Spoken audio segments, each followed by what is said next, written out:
a name that represents the origin and soul of Nissan.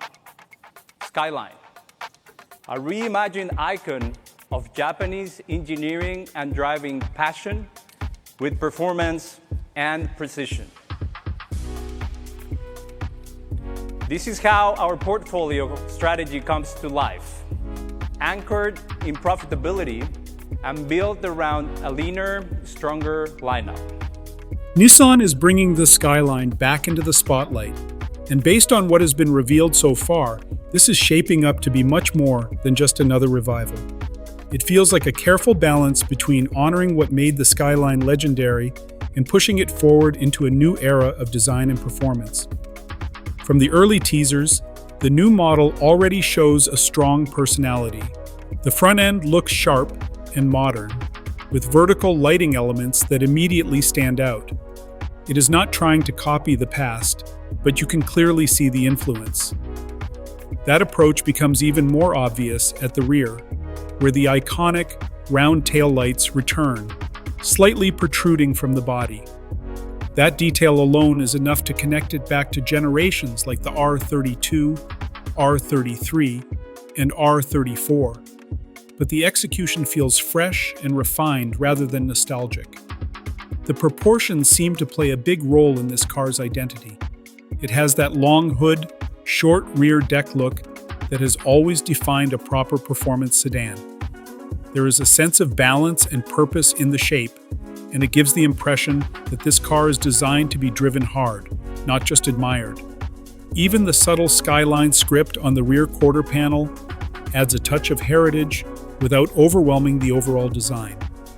What makes this even more interesting is what sits underneath.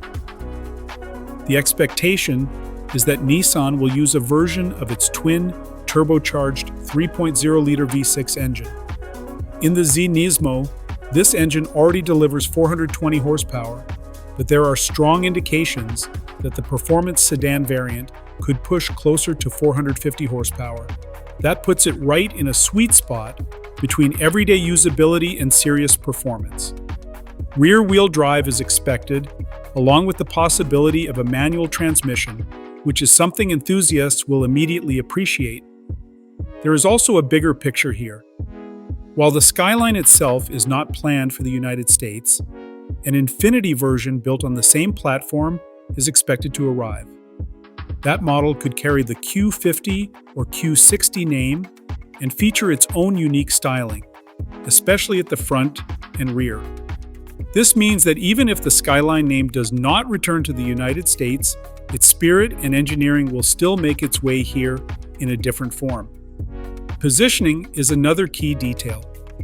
This car is expected to sit between the Nissan Z and the GT-R, which is a very interesting place to be.